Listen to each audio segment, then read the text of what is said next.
देखो सबसे पहले क्या लगना, जितने पुराने पेपर हैं यानी खासकर वो टर्म वाला, वो पेपर अपन को पढ़ना ही पढ़ना है अच्छे से, लगभग क्वेश्चन वहीं से रिपीट होने की संभावना है। दूसरी बात, यहाँ पे पहला चैप्टर आता है अपना यूनिट्स एंड मेजरमेंट्स, ठीक है। इस चैप्टर में क्या है, सबसे पहले इसमें जो तुम्हारा आता है फंडामेंटल यूनिट्स कौन सी है। चैप्टर की स्टार्टिंग ही क्या है तुम्हारी, फंडामेंटल यूनिट्स, डेराइव्ड यूनिट्स और सप्लीमेंट्री यूनिट्स। सबसे पहले ये पढ़ना है, ठीक है। एक चीज़ बता दी, ये चीज़ अच्छे से पढ़ के जाने किसकी यूनिट क्या है याद रहना ही चाहिए। फिर इसमें दूसरी चीज़ क्या आती है, सिग्निफिकेंट फिगर्स। आने के चांसेस कम है लेकिन 5 मिनट में इंसान को बनने लगता है, ठीक है। हमें लग नहीं रहा आएगा लेकिन 5 मिनट में बन जाता है, मतलब 0.003 में कितने सिग्निफिकेंट फिगर, ठीक है। तो यहाँ पे एक है, ठीक है, यहाँ पे एक है। अब ये रिवाइज कराने के देखते कितना टाइम मिलेगा कितना नहीं मिलेगा, लेकिन किसी की भी वीडियो देखोगे 5 मिनट में बता देगा कि कितने रहते हैं, ठीक है। अब ये इसमें एक है, अब इसमें 5 हो गए, ये देख लेना 5 मिनट में बनने लगेगा। तो पहली चीज़ क्या बोली, सबसे पहली चीज़ तुम्हारी बोली स्टार्टिंग, मतलब फंडामेंटल, डेराइव्ड और सप्लीमेंट्री यूनिट्स। दूसरी चीज़ सिग्निफिकेंट फिगर। अब सिग्निफिकेंट फिगर के बाद इस चैप्टर में और क्या देखने को मिलता है अपन को, डायमेंशनल एनालिसिस। वो तो करनी ही करनी है, डायमेंशनल एनालिसिस इंपॉर्टेंट है, तो डायमेंशनल एनालिसिस करनी है।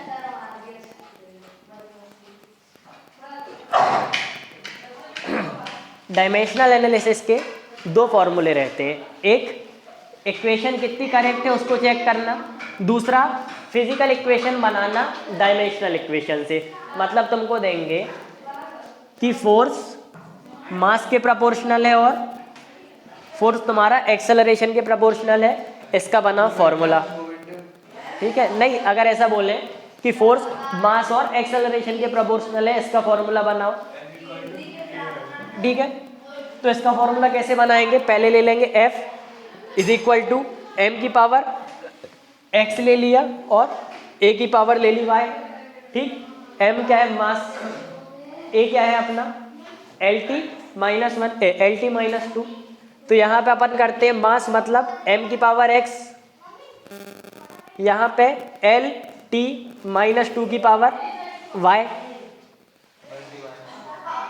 फोर्स का फॉर्मूला होता है MLT माइनस 2। दोनों को अपन को करना है इक्वेट। यहाँ पे एक मास है, यहाँ पे एक मास है, मतलब x की पावर आ जाएगी 1। यहाँ पे एक LT माइनस 2 है, यहाँ पे भी एक LT माइनस 2 है, तो y की पावर भी आ जाएगी 1। मतलब x is equal to 1, y is equal to 1। तो फोर्स क्या था, m की पावर x, a की पावर y, मतलब ma, ठीक है। ये एक एप्लीकेशन है। तो 2 एप्लीकेशन में से एक ये वाली एप्लीकेशन, देखो ऐसा नहीं है आ ही नहीं सकती, एक छोटा सा कोई भी एक क्वेश्चन देख लेना, केवल एक क्वेश्चन से ज़्यादा नहीं करना इसका, ठीक है। तो मतलब यहाँ पे physical formula from dimensional formula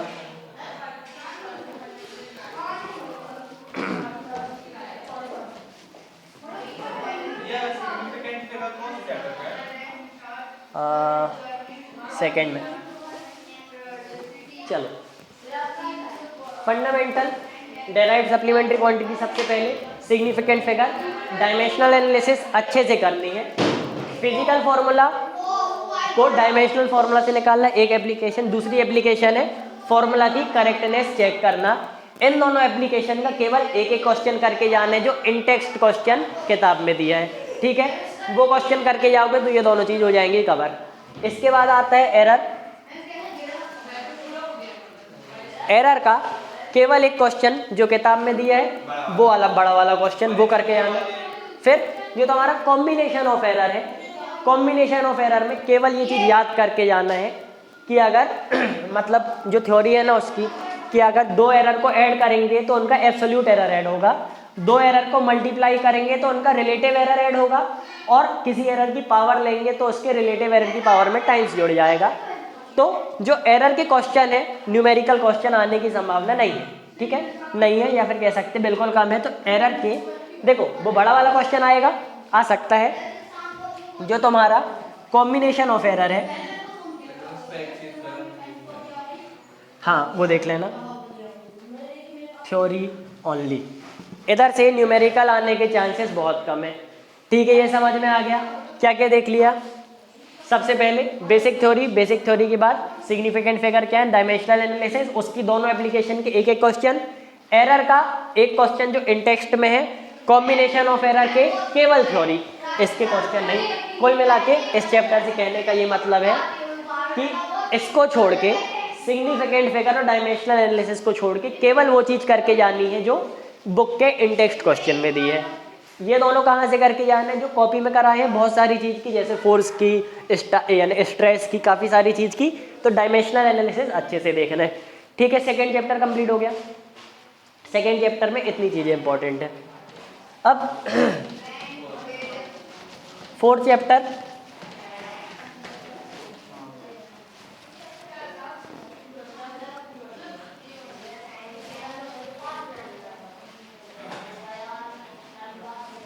केवल वन शॉट वीडियो जो हमने अपलोड किया था, केवल उतना, ठीक है। फोर्थ चैप्टर में हाँ वेक्टर में केवल जो वन शॉट अपलोड किया था उतना बस पढ़ के जाना है, उतने से अपना काम हो जाएगा।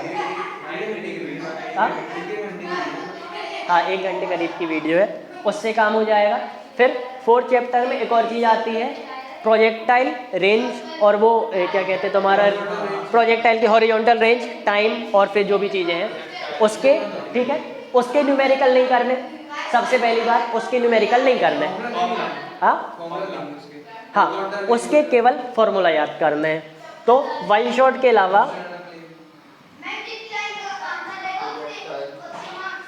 इनने क्या करा है, केवल वेक्टर कराया और प्रोजेक्टाइल। वेक्टर में जितना करना, जितना हमने कॉपी में कराया वो, प्रोजेक्टाइल की केवल फॉर्मूला याद करना है, ठीक है। अब देखो जितनी भी चीज़ बोल रहे हैं ये केवल इंपॉर्टेंट बता रहे हैं, ऐसा नहीं है कि बोल दिया फॉर्मूला याद कर, न्यूमेरिकल आ गया तो हमसे पूछो, आ सकता है, लेकिन प्रायोरिटी किसको देंगे, प्रायोरिटी अपन देंगे फॉर्मूला को। न्यूमेरिकल में अपन को ज़्यादा टाइम खराब नहीं करना है अगर अपने पास टाइम लिमिटेड है तो, ठीक है। तो प्रोजेक्टाइल के अपन करेंगे फॉर्मूला और वन शॉट देखेंगे, ये वाला चैप्टर कंप्लीट। अब आ जाओ एनएलएम में।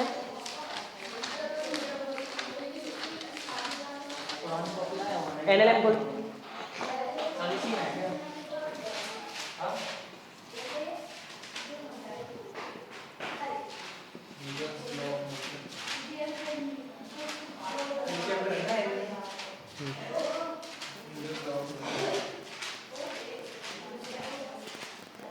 तो सबसे पहले देखो न्यूटन्स लॉ ऑफ मोशन में न्यूमेरिकल तुम्हारे लगभग ना के बराबर आएंगे, ठीक है। बड़ी बात, न्यूमेरिकल ना के बराबर आएंगे न्यूटन्स लॉ ऑफ मोशन से।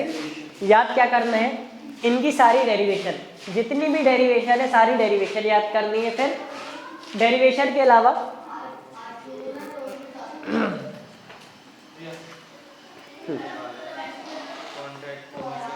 हाँ तो देखो सबसे पहले थ्योरी, जितनी भी तुम्हारी थ्योरी है, कॉन्टैक्ट फोर्स क्या होती है, नॉन कॉन्टैक्ट फोर्स क्या होती है, कॉन्टैक्ट फोर्स के एग्जांपल क्या, नॉन कॉन्टैक्ट फोर्स के एग्जांपल क्या, कंजर्वेटिव फोर्स क्या होती है, नॉन कंजर्वेटिव फोर्स क्या होती है, इनर्शिया क्या होता है, इनर्शिया कितने प्रकार का होता है, मोमेंटम क्या होता है, मोमेंटम कितने प्रकार का होता है, जितनी भी थ्योरी, पूरी थ्योरी एनएलएम में अपन को याद करनी है। थ्योरेटिकल क्वेश्चन एनएलएम से आएंगे।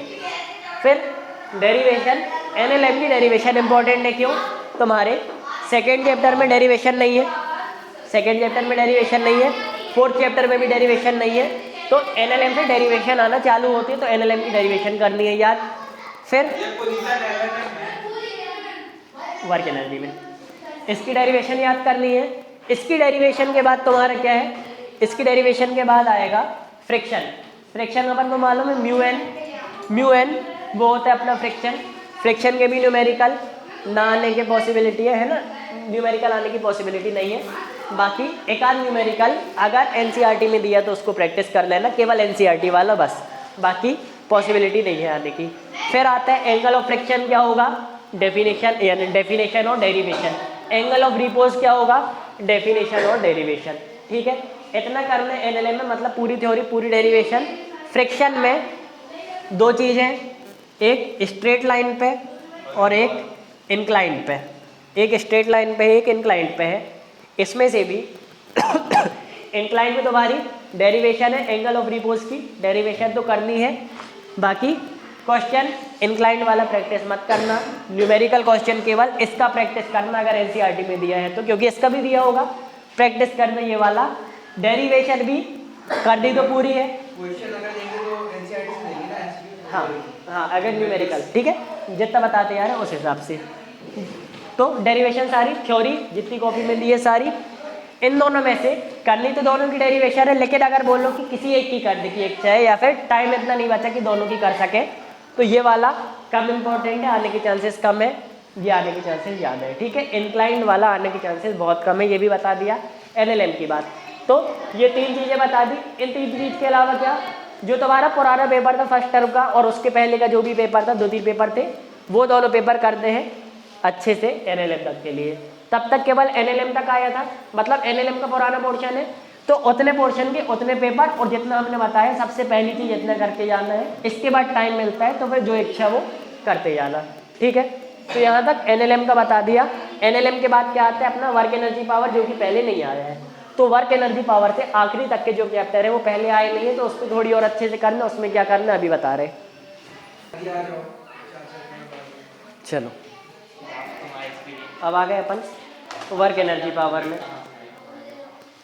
ठीक है, फर्स्ट लो सेकेंड लो क्या है। अब इसमें देखो एनएलएम में जो तुम्हारे न्यूमेरिकल सबसे पहले बुक वाले तो कर दें, ठीक है। इसमें 2-4 न्यूमेरिकल कराए हैं, 2-4 न्यूमेरिकल, एक जैसे इम्पल्स वाला न्यूमेरिकल था, वो वाला न्यूमेरिकल भी करके जाना है। क्यों, सबसे पहले तो पहले आ चुका है, ठीक, इंपॉर्टेंट वो है। और बाकी कॉपी में जो न्यूमेरिकल है वो भी करके जाना ही है अपन को। ठीक है, इस चैप्टर की बात बता रहे, बाकी आने के चांसेस कम है। फ्रिक्शन से हो सकता है केवल एक क्वेश्चन आए, वो भी थ्योरेटिकल, बाकी आने के चांसेस उसके भी कम है। अब बोलेंगे कि एक ऑब्जेक्ट यहाँ से वहाँ तक जा रहा है, ऑब्जेक्ट का मास है 10 किलोग्राम, यहाँ से यहाँ तक गया, डिस्टेंस कितनी ट्रेवल करी 10 मीटर, न्यू की क्या वैल्यू है तो हमारी 0.1। तो अपन बोलेंगे फ्रिक्शनल फोर्स का फॉर्मूला क्या है, फ्रिक्शनल फोर्स का फॉर्मूला है न्यू एन। एन क्या होता है, एन होता है नॉर्मल फोर्स।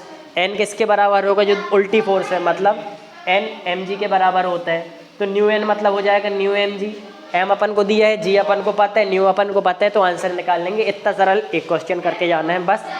अब सर्कुलर मोशन मान के चलो, बिल्कुल अच्छे से मान लो कि सर्कुलर मोशन से कुछ नहीं आएगा। ठीक है, मान के चलो नहीं आएगा।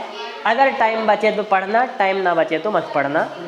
हाँ, छोटा नहीं है, सर्कुलर मोशन बड़ा है। सपोज एक पॉइंट पर आ गए तो उसे क्या कहेंगे, क्या एक पॉइंट पे कॉन्क्यूरेंट, कॉन्क्यूरेंट और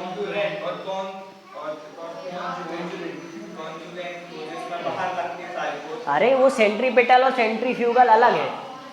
सेंट्रीपिटल मतलब एक ऑब्जेक्ट गोल गोल घूम रहा है, अंदर साइड को जितनी फोर्स लग रही है वो सेंट्रीपिटल फोर्स, उसी का उल्टा हो जाए तो सेंट्रीफ्यूगल फोर्स। उल्टा होता नहीं है, सेंट्रीफ्यूगल फोर्स एक सूडो फोर्स है। ठीक है, सूडो फोर्स वगैरह नहीं आएगा, सेंट्रीपिटल वगैरह सेंट्रीफ्यूगल वगैरह भी नहीं आएगा, ना के बराबर चांस है। तो इसकी थ्योरी वगैरह बस अच्छे से देख लेना, बाकी आने के चांसेस कम है। ठीक है, अब आ जाते हैं अपन वर्क एनर्जी पावर पे। तुम भी कॉपी लाए होगे ना, कॉपी दो।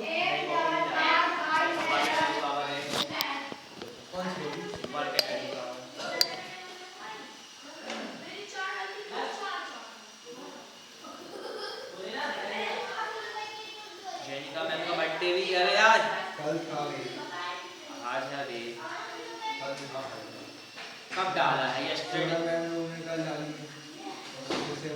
बोलना सॉरी फॉर लेट वैसे। ये कैसा है इसमें ऐसा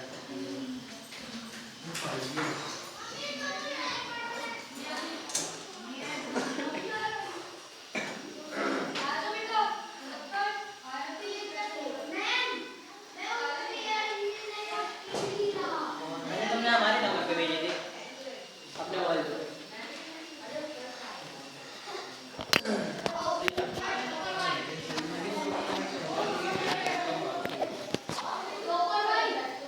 चैप्टर 6।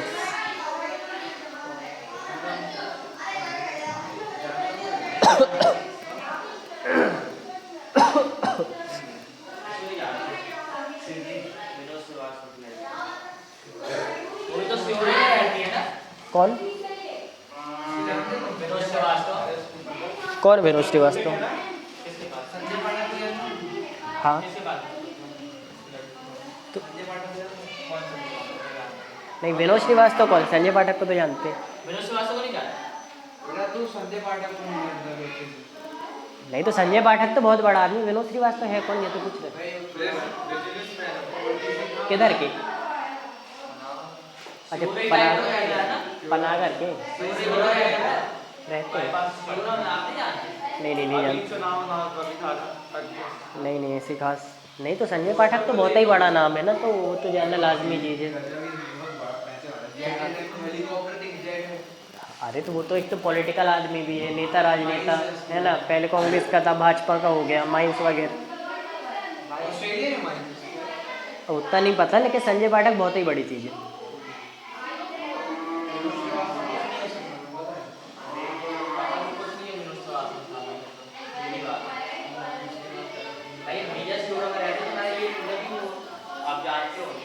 नहीं ऐसे ही नहीं। क्योंकि जब तो अपन एमपी के व्यापारियों की बात करेंगे तो भी संजय पाठक का नाम आना ही आना है। वो तो ऐसा ही है। वही तो।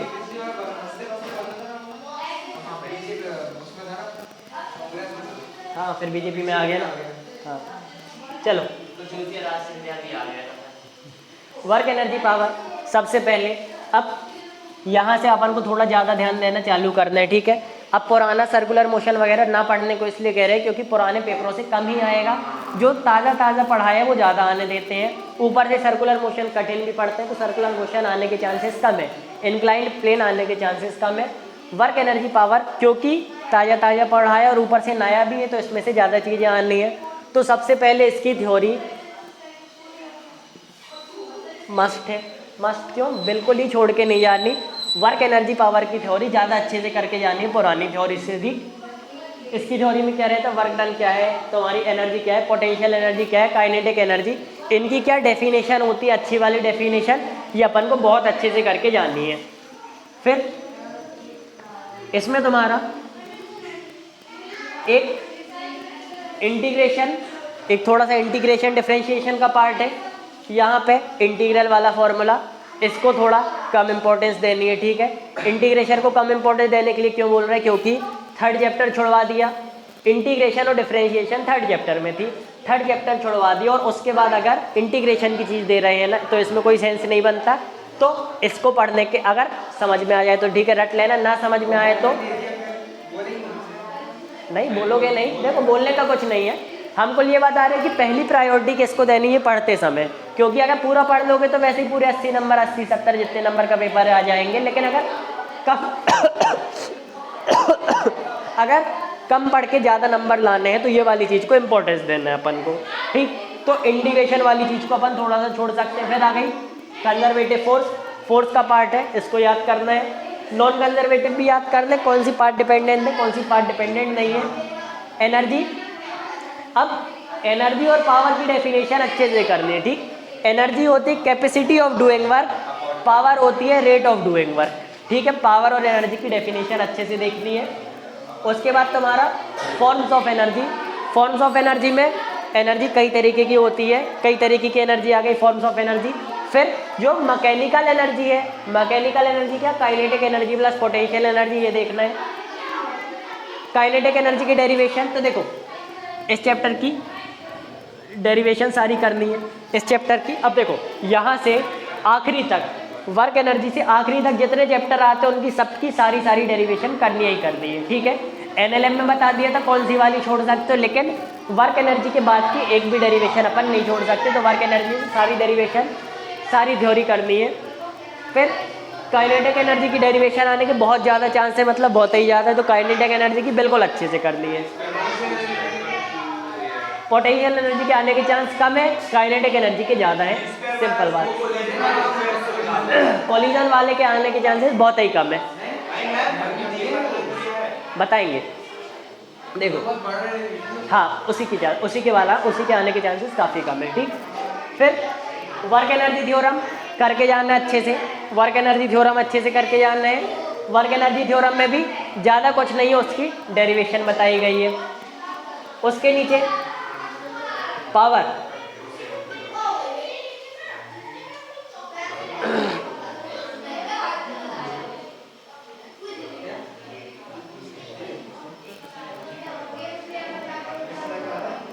अब देखो पावर क्या है। पावर सिंपल सी चीज़ है, डेफिनेशन अपन को पता है, डेरिवेशन पावर की है नहीं, न्यूमेरिकल एक बस लगा लेना, उसकी भी रीड नहीं, क्योंकि डायरेक्टली पावर मतलब वर्क डन अपॉन टाइम या फिर एनर्जी अपॉन टाइम। ठीक है, अपॉन में टाइम लगता है तो पावर हो जाता है। फिर इसके बाद E is equal to mc² नहीं आएगा, है ना, दिखाने वाली बात है, आना नहीं है। फिर भी एक बार पढ़ लेना क्या है, E is equal to mc², E है एनर्जी, m है मास, C है velocity of light. Transformation of energy अच्छे से पढ़ के जाना, एक आध एग्जाम्पल आने के चांसेस बिल्कुल है। ठीक, मतलब विंड मिल में क्या होता है, विंड मिल में एयर की काइनेटिक एनर्जी मैकेनिकल एनर्जी बन जाती है, फिर वो इलेक्ट्रिकल एनर्जी बन जाती है। तो इनके एग्जाम्पल याद करने हैं, इसको अपन को प्रायोरिटी देनी है। कोलिजन, इलास्टिक कोलिजन क्या होता है, नॉन इलास्टिक कोलिजन क्या होता है। एक में इलास्टिक कोलिजन जिसमें मोमेंटम कंजर्व रहता है, काइनेटिक एनर्जी भी कंजर्व रहती है। ठीक, इलास्टिक कोलिजन में मोमेंटम भी कंजर्व, काइनेटिक एनर्जी भी कंजर्व। फिर तुम्हारा नॉन इलास्टिक कोलिजन में मोमेंटम कंजर्व लेकिन काइनेटिक एनर्जी कंजर्व नहीं है। ठीक है, तो यहाँ पे इलास्टिक कोलिजन में क्या होगा, m1v1 is equal to m2v2। ठीक है, फिर काइनेटिक एनर्जी भी कंजर्व रहती, मतलब half m1v1² is equal to half m2v2²। ये क्या है, elastic collision. Non elastic collision मतलब क्या है, m1v1 is equal to m2v2, half m1v1² is not equal to half m2। ठीक है, m1 m2 सेम रहेगा तो m1 की जगह m1 बदल जाएगा तो m1 m2 ले लेना। ठीक है, अब यहाँ पे देखो डेफिनेशन क्या है वो तो अपन बता ही देंगे, फॉर्मूला लिखवा दिए, फॉर्मूला बताएंगे। बात आती है डेरिवेशन की। अगर टेस्ट पेपर में दिए तो पहले ही बोला था कि टेस्ट पेपर तो अपन को करके जाने, ये पूरे टेस्ट पेपर पूरे करके जाने, उसमें दिए तो कर लेना। बाकी इतनी बड़ी डेरिवेशन आने के चांसेस बहुत कम है। क्यों, सबको अपना रिजल्ट बनाना है। अगर किसी भी बच्चे को बोलो कि पूरी फिजिक्स की बुक से सारी डेरिवेशन कर लो, एक छोड़ के जाओ तो ये वाली छोड़ के जाता है। ठीक है, तो इतनी कठिन यानी सबसे कठिन डेरिवेशन के आने की चांसेस कम है। बाकी अगर टेस्ट पेपर में दी है तो वो कर लेना। ठीक है, बाकी और क्या बताया, इंटीग्रेशन डिफरेंशिएशन वगैरह वाले को प्रायोरिटी नहीं देनी है। अब काय में आ गए, सॉलिड खोल के सॉलिड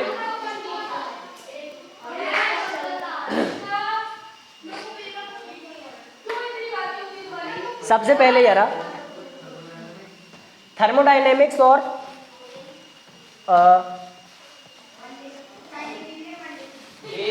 थर्मोडायनेमिक्स और वेव्स में आ जाओ। पहले वेव्स हमने 1 या 2 दिन में पूरा कराया था। ठीक, वेव्स में केवल और केवल थ्योरी है, वेव्स में और थर्मोडायनेमिक्स में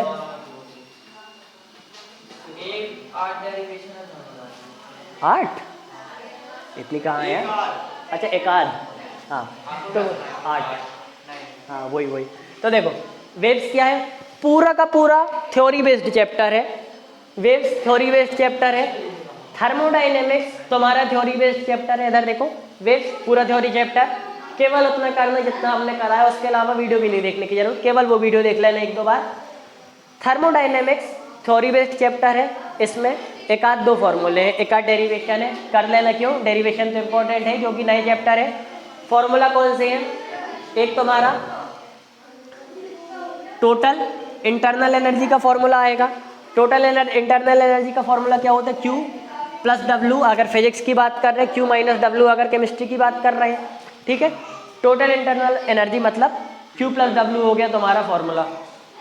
1 मिनट, नहीं गलत लिख दिया, सॉरी। 1 मिनट, नहीं रुको। अगर एक्सपेंड करते हैं तो work done Q minus W, ये फिजिक्स में। ठीक है, फिजिक्स में आएगा Q माइनस W, और केमिस्ट्री में आएगा Q प्लस W। क्यों हो रहा है ऐसा, क्यों हो रहा है ऐसा? सिंपल सी बात है, अगर एक्सपेंड कर रही है, अगर गैस एक्सपेंड कर रही है मतलब इसका वॉल्यूम बढ़ा। वर्क डन का फॉर्मूला क्या होता है? P डेल्टा V फिजिक्स में और माइनस P डेल्टा V होता है केमिस्ट्री में। मतलब जो वर्क सिस्टम करता है वो पॉजिटिव होता है फिजिक्स में, और जो वर्क सिस्टम करता है वो नेगेटिव होता है केमिस्ट्री में। ऐसा क्यों होता है?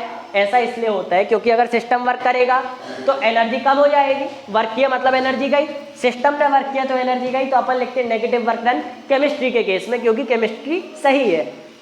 फिजिक्स के केस में अगर वर्क डन किया, एनर्जी कम हो गई, उसके बाद भी अपन वर्क डन लिखते हैं पॉजिटिव, तो फिजिक्स गलत है। ठीक है, तो केमिस्ट्री के केस में वर्क डन नेगेटिव होता है अगर सिस्टम करता है, और फिजिक्स के केस में वर्क डन पॉजिटिव होता है अगर सिस्टम करता है। जो तुम्हारी टोटल इंटरनल एनर्जी है किसी भी सिस्टम में, जो इसके अंदर एनर्जी रहेगी वो कहाँ से आएगी? इसके अंदर एनर्जी तब आएगी जब अपन ने सिस्टम को दी हीट। अगर अपन ने सिस्टम को हीट दी तो इसके अंदर एनर्जी आई, सिस्टम के ऊपर वर्क डन किया तो इसके अंदर एनर्जी आई।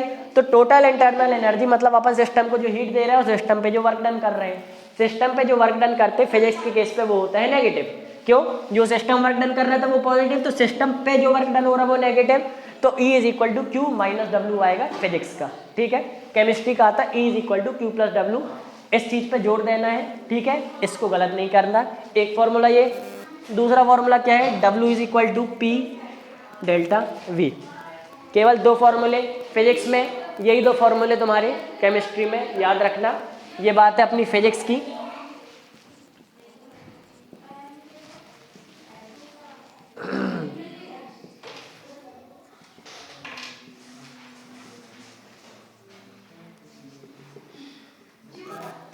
ठीक है, ये बात है तुम्हारी केमिस्ट्री की। अब इतना याद करने के बाद अपन कहाँ पे आए? फॉर्मूले अपन को ये दोनों रिवाइज हो गए। वेव्स में तो उतना ही बोल दे जितना कराया कर लो। थर्मोडायनेमिक्स में भी 2 ही 3 वीडियो में शायद कंप्लीट करा दिया था, उतना कर लेना तो लगभग सारी चीज़ें कवर हो जाएंगी। उसके बाद तुम्हारा क्या है? Zeroth law. देखो इसकी देखो वेव्स की थ्योरी तो ठीक है, थर्मोडायनेमिक्स की थ्योरी में सबसे पहले क्या आता है? Types of system. Type of system में एक तुम्हारा, हाँ देखो थर्मल इक्विलिब्रियम। देखो टाइप ऑफ सिस्टम में क्या आता है तुम्हारा? टाइप ऑफ सिस्टम में open system, closed system, isolated system. Type of process में आइसोकोरिक, आइसोबारिक, है ना, ये सारी जितनी भी प्रोसेस थी तुम्हारी, आइसोथर्मल, ये सारी प्रोसेस आ गई अपनी टाइप ऑफ प्रोसेस में। टाइप ऑफ सिस्टम हो जाएगा, टाइप ऑफ प्रोसेस हो जाएगा, इंटरनल एनर्जी का फॉर्मूला हो जाएगा, वर्क डन का फॉर्मूला हो जाएगा। इसके अलावा थर्मल इक्विलिब्रियम क्या होता है? जब हीट का ट्रांसफर नहीं होता। हीट का ट्रांसफर कब नहीं होगा? जब दोनों जगह टेम्परेचर बराबर होगा।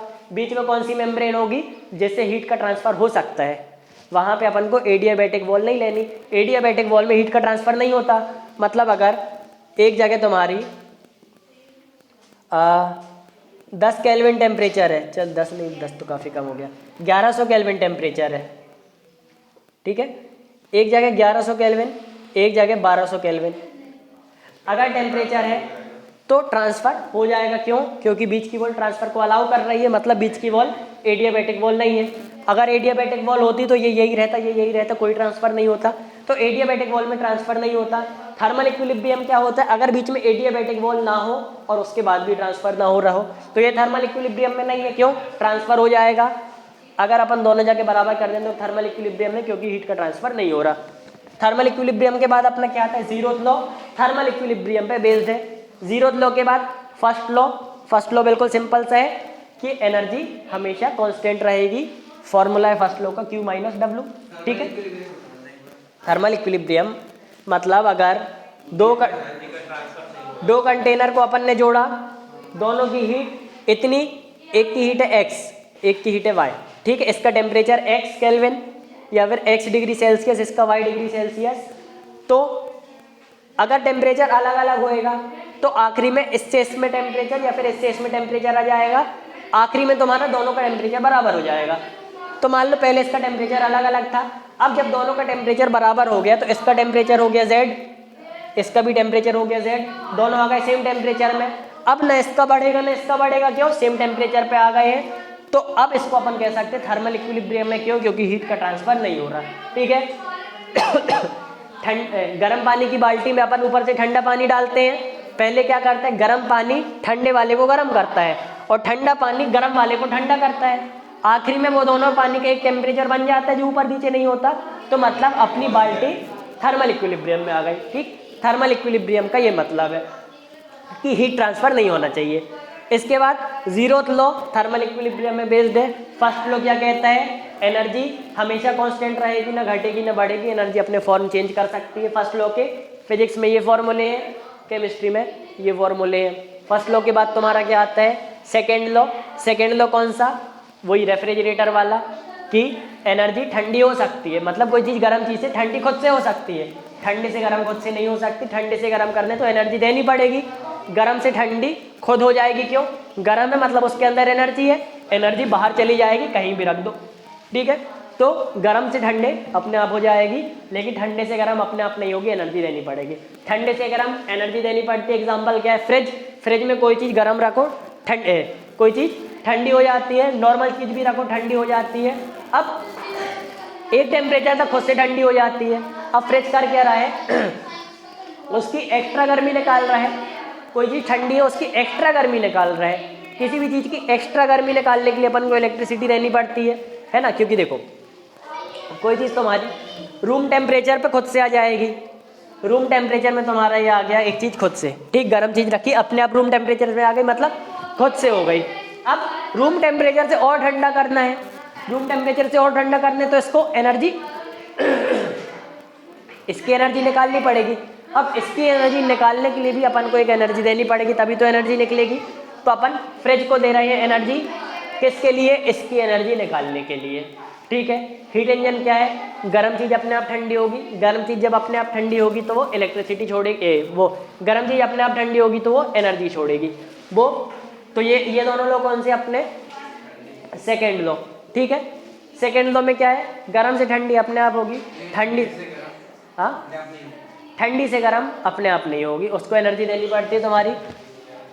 कोई पत्थर, ठंडे पत्थर को गर्म करना है तो क्या गैस में रख दो, गैस एनर्जी दे रहा है, हीट एनर्जी, तो वो गर्म हो रही, गर्म से ठंडा अपने आप हो जाएगा। गर्म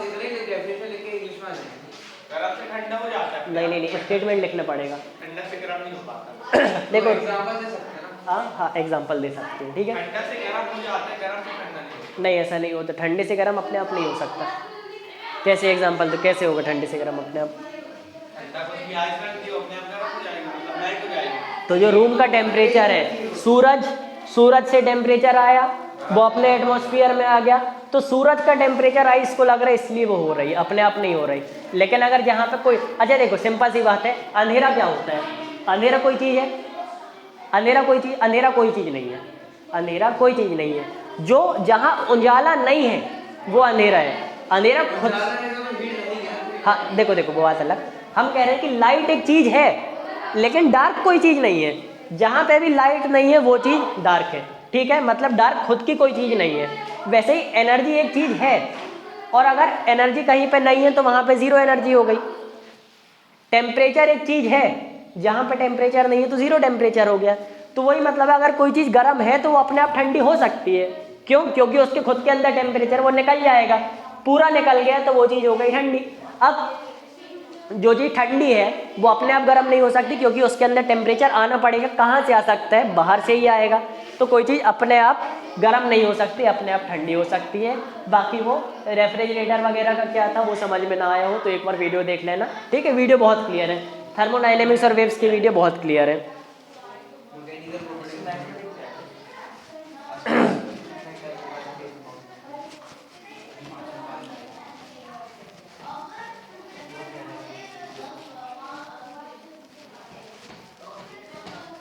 अब तुम्हारा वेव्स और थर्मो क्या बोल रहा, केवल और केवल वीडियो से भी कर लोगे तो भी हो जाएगा, अगर कॉपी ना देखो तो भी।